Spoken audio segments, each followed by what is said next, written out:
we are going to look at an Anglo-Saxon paper. This paper covers a variety of things, but mainly revolt of the Earls, and we'll do a bit about Normanisation as well. So if we get started then, obviously this paper is, sorry, let's get some notes up. So this paper is an hour and 45 combined.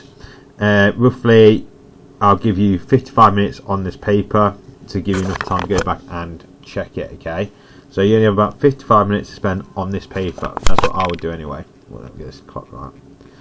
Perfect. Right, so if we look at the first question, it's obviously describe a feature, okay? So in this case, very much similar to like the stuff we've done before. It says describe one feature of the Godwin family, okay? So obviously that's the focus, Godwin family. It's 2 marks, it's only point evidence, okay? My advice, to pause the video, write down the question, and just make the similar notes around the outside, okay? A feature, the easiest way to think about that is something key about it, okay? So all I'm going to put here, the Godwin family, a feature of the Godwin family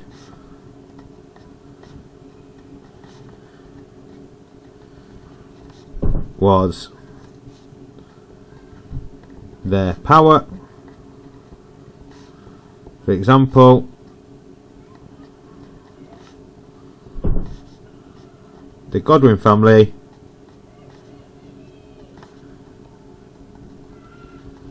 was very powerful as they owned lots of land, such as Wessex.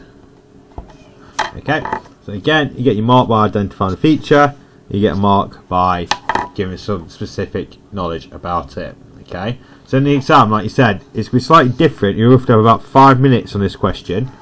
So that should only take about a couple of minutes. Then you move on to your second feature. Okay, focus on a different topic. This one's all about Anglo-Saxon governments. Okay, so you can start with a feature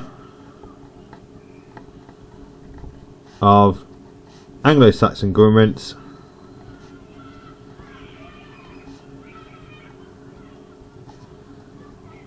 was the Witan.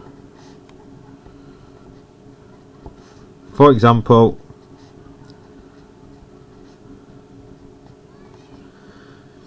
the Witan was the Royal Council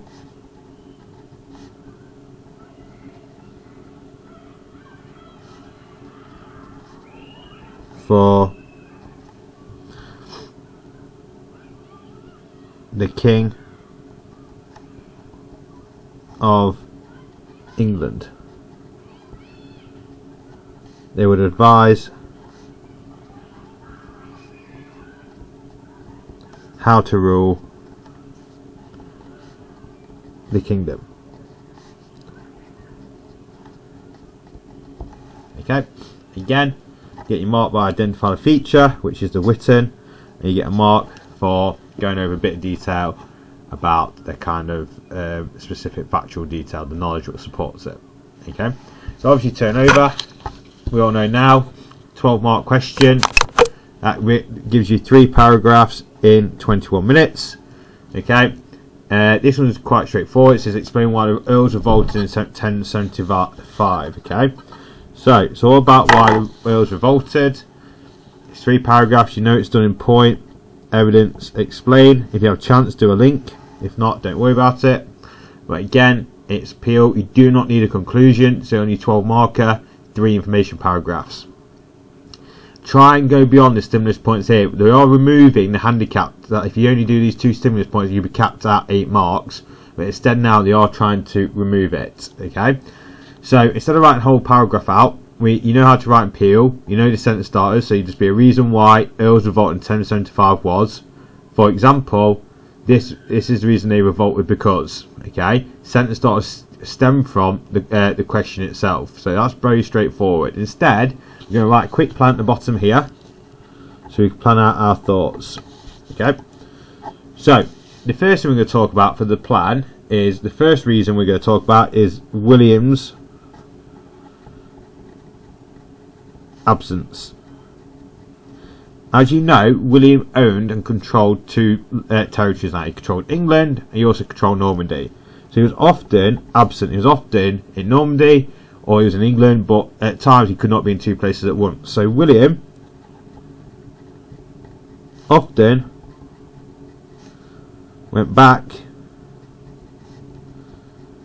to Normandy to visit his homeland.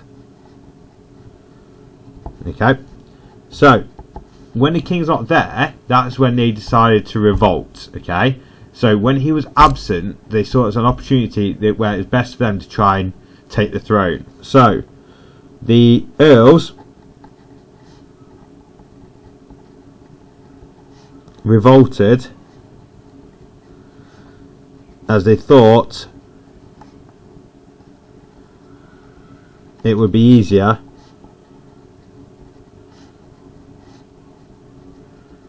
as the king was absent. Sorry. So in your head when you're explaining it, the king's not there, they saw it as an opportunity to strike and take the throne. So that's just literally a very rough skeleton of a paragraph you could write about. Okay. The next bit is foreign support. Okay. So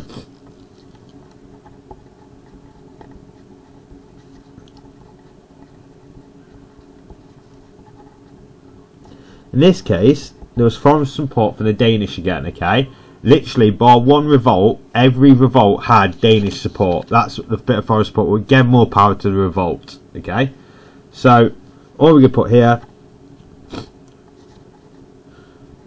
the Danish was supporting the revolt by sending an army. Okay, so how is that going to cause the Earls to revolt? They've now said they had more troops and more support and a stronger army than William, so they said that they could defeat him in battle. So they had a combined strength of the Earls and the Danish, where they thought they could defeat William and his army.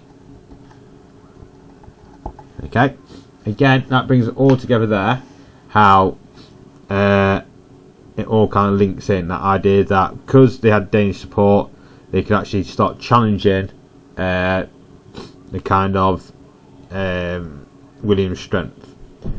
So now we can talk about a lot of things. We talk about the reason the Anglo-Saxons revolted. So we had loss of power, loss of land. Anglo-Saxon rebellious, so always unhappy with the king anyway. We've got the powerful allies, and he's got his absence. So what we're going to talk about now is the idea of the Anglo-Saxons being unhappy with the loss of power and land. Okay, so Anglo-Saxon loss of power.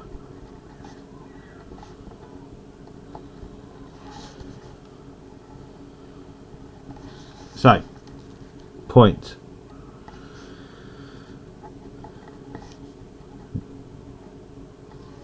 Oh, that's my fault. Scribble that out. That's your point there. And all we can put there for your evidence, the Anglo-Saxons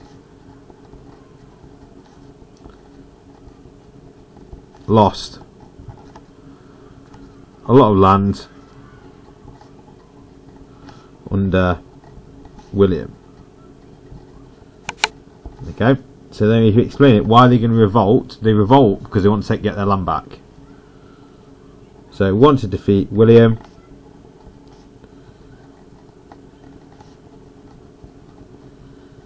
so they can get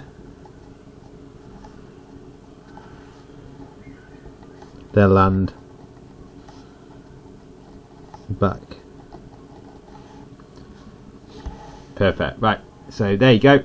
That's how you can do your 3 paragraphs. It's quite a tricky question. It's quite straightforward. It's not complicated, but you might feel that your answers aren't really that detailed, but all you got to explain is why did they revolt. So after doing that, you have to pick one of these 2 questions to do. So you've got one about normalisation, and you've got one about Anglo-Saxon resistance. Okay, so let me just sort my camera out. For some reason it's just frozen. Let me get it sorted. One more. There we go. Perfect. So we're going to do this question at the top. The main part William's normalisation was the creation of a feudal system. So let's remind ourselves again. Normalisation. Let's not overcomplicate this. It's changing Anglo-Saxon England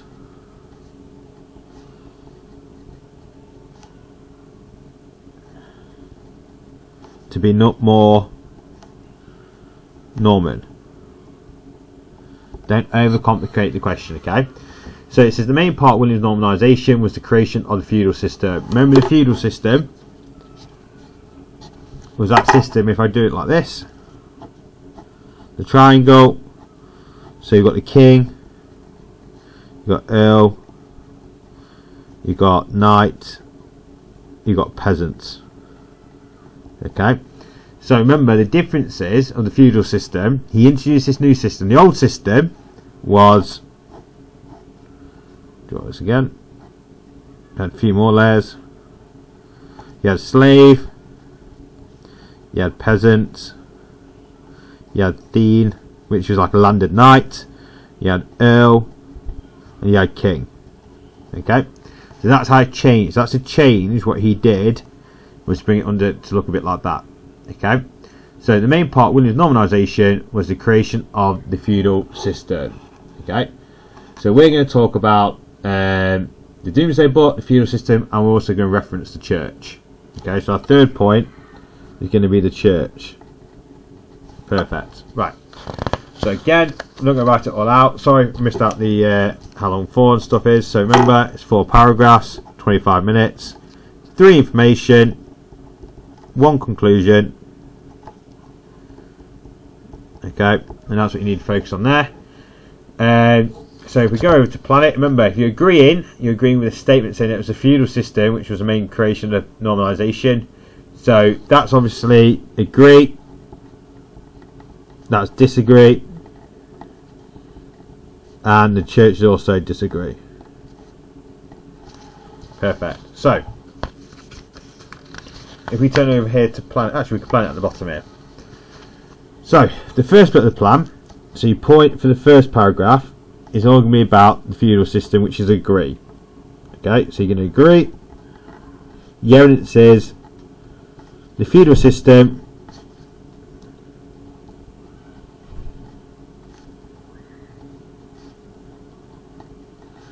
changed as William removed slaves and thegns. Okay, essentially the reason he did this, a normalisation, and we could put this down here as well, everything about normalisation was tied to control. Okay, or more power. So if we go here then and explain it, he wanted to tie people to the land to gain more control over them. So tied people to the land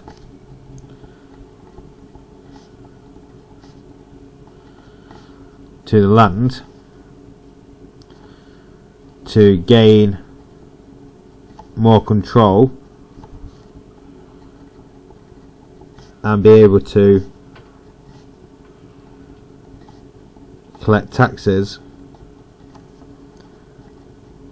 effectively. Okay, so that's your first paragraph agreeing. The next paragraph is we disagree. We're going to talk about, so when we do evidence, we're going to talk about the Domesday Book. So, Domesday Book, just remind ourselves, book collected everyone's worth in the kingdom. Okay, so basically it broke it right down to how many chickens you had, how much grain you had, how many coins you had. Literally everything was recorded in this book. The reason he did this was to collect taxes more effectively. Essentially that's why he did it. He wanted to be able to know exactly what people owned, so he can target them and say, right, you need to pay this amount of tax. Because under under Edward the Confessor's rule, people had tax exemptions, so basically didn't have to pay the full amount of tax. William didn't care about that, so he wanted to know exactly what people owned, so he could tax them accordingly to their wealth and value. Okay, no one was exempt from this. So he wanted to make sure everyone was paying the right amount of tax, because he needed to know exactly what everyone owned. The next one is also disagree. And we're going to talk about the church. Okay, so William strengthened the control of the church by putting his friend Lanfranc in charge.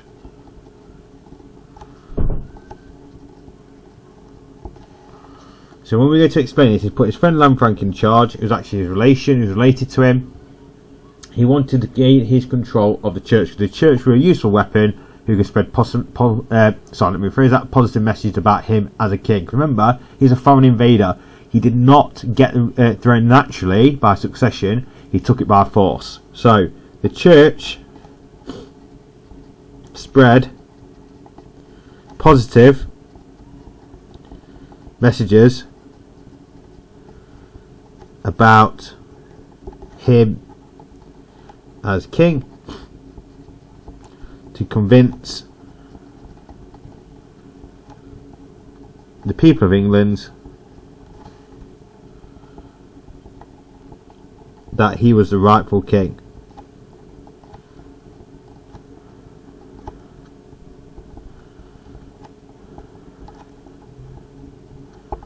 Perfect. Right, so there's your 16 marker, okay? So when you go through it, break it down and make sure you follow the sentence structure and structures. Okay, so you've got, remember, you start with it's possible to agree with a statement. For example, this means it's possible to agree because, or it's possible to disagree with the statement. And then you go into, for example, this means it's possible to disagree because. Remember, you don't get marked in English, guys. You get marked in your historical knowledge and understanding. Right, off you go, guys. See how long it can take you. Like I say, keep referring to the video to get all your knowledge, and we'll take it from there. Thank you, guys.